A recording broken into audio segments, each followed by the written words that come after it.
Guys അപ്പം നോക്കൂ, ഇതാണ് കേട്ടോ മലേഷ്യ. അവിടെ മലേഷ്യ, ഇവിടെ സിംഗപ്പൂർ. അപ്പോൾ നമ്മൾ ഇതിൻ്റെ നടുക്കാണ്ട, നമ്മൾ ഇപ്പോൾ സിംഗപ്പൂരും അല്ല മലേഷ്യയിലും അല്ല, നടുക്കത്തെ പാലത്തിലാണ്ട. ആൾക്കാരൊക്കെ നടന്നു തന്നെ വേണ്ട. അവിടെ നിന്ന് നടന്നും വരാം, സൈക്കിളിനും വരാം, കാറിനും പോവാം, ബൈക്കിനും പോവാം, എല്ലാത്തിനും പോവാട്ടാ. അവിടെ സിംഗപ്പൂര്, ഇവിടെ മലേഷ്യ. അപ്പോൾ നമുക്ക് പോവാട്ടാ. ഹലോ ഗായ്സ്, അപ്പോൾ നമ്മളില്ലേ ഇന്ന് സിംഗപ്പൂർ ടു മലേഷ്യ ബോർഡർ എങ്ങനെ ക്രോസ് ചെയ്യണമെന്ന് ഞാൻ കാണിച്ചു തരാം. അപ്പോൾ നമ്മുടെ വണ്ടിക്കാണ് പോകണത്. ഇവിടുന്ന് മലേഷ്യയിലേക്ക് പോകാൻ ഭയങ്കര എളുപ്പമുണ്ട്. ഞാൻ കാണിച്ചു തരാം. നമ്മുടെ വണ്ടിയുടെ ഈ സ്ക്രൂ ഊരിപ്പോയാറ്. ഞാനിപ്പോൾ ഒരു കേബിൾ ടൈപ്പ് വെച്ചാൽ പോലായിക്കോട്ടെ. ഇവിടുന്ന് മലേഷ്യയിലേക്ക് പോകാനേ ഒരു ചെറിയൊരു ബോർഡർ മാത്രമേ ഉള്ളൂ. അപ്പോൾ അത് ലാൻഡ് വഴി പോവാം നമുക്ക്.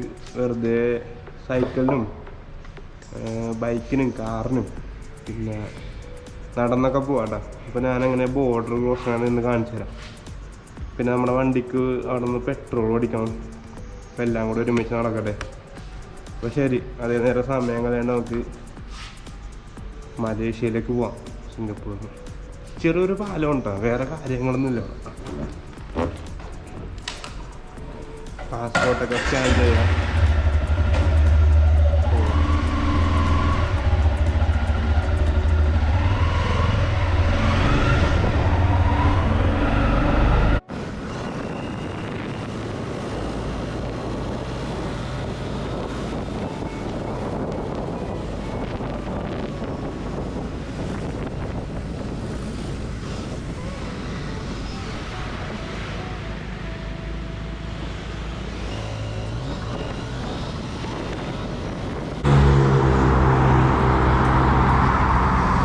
അപ്പം നമ്മൾ ഈ വഴിയാണ്ടാ മലേഷ്യക്ക് പോകണം.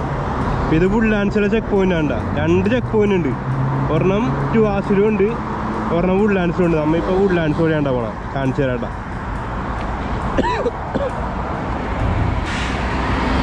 വണ്ടി കണ്ടിട്ടോ. അപ്പോൾ നമുക്ക് എന്നാൽ പോയാലോ.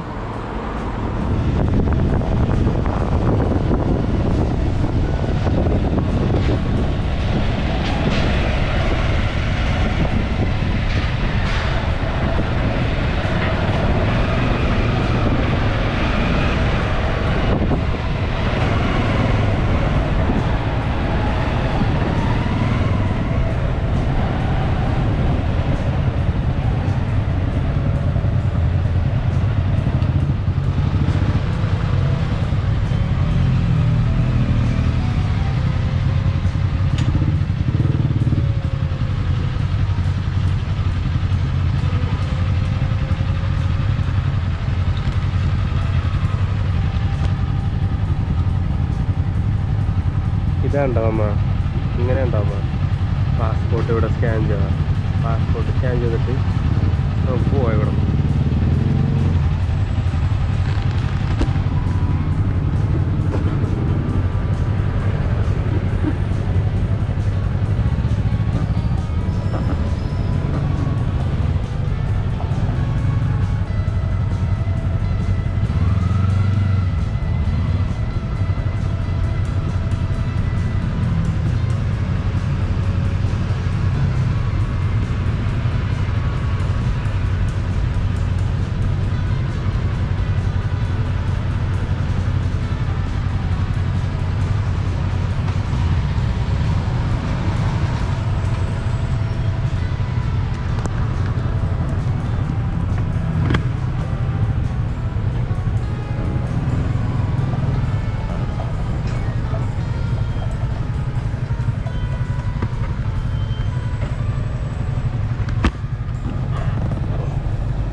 ആദ്യമായിട്ട് സിംഗപ്പൂരിൽ നിന്ന് മലേഷ്യയിലേക്ക് വന്ന എല്ലാവർക്കും ഈ വീഡിയോ ഉപകാരപ്പെട്ടെന്ന് പ്രതീക്ഷിക്കുന്നു. അപ്പോൾ വേറൊരു വീഡിയോ ആയിട്ട് പിന്നെ വരാം. പിന്നെ മറ്റേ MDAC എന്ന് പറഞ്ഞൊരു ഫോമുണ്ട് മലേഷ്യയിലേക്ക് എൻ്റർ ചെയ്യുമ്പോഴേക്കും അവർ ചോദിക്കണത്. അത് ഓൺലൈനിലുണ്ട്, അതൊന്ന് ഫില്ല് ചെയ്യാൻ മറക്കരുത് കേട്ടോ. പിന്നെ ഇന്ത്യക്കാർക്ക് പാസ്പോർട്ട് മാത്രം മതി, വേറെ വിസയും കാര്യങ്ങളൊന്നും വേണ്ട മലേഷ്യയിലേക്ക് വരാൻ. അപ്പോൾ ഓക്കെ, ശരി, ബൈ ബൈ.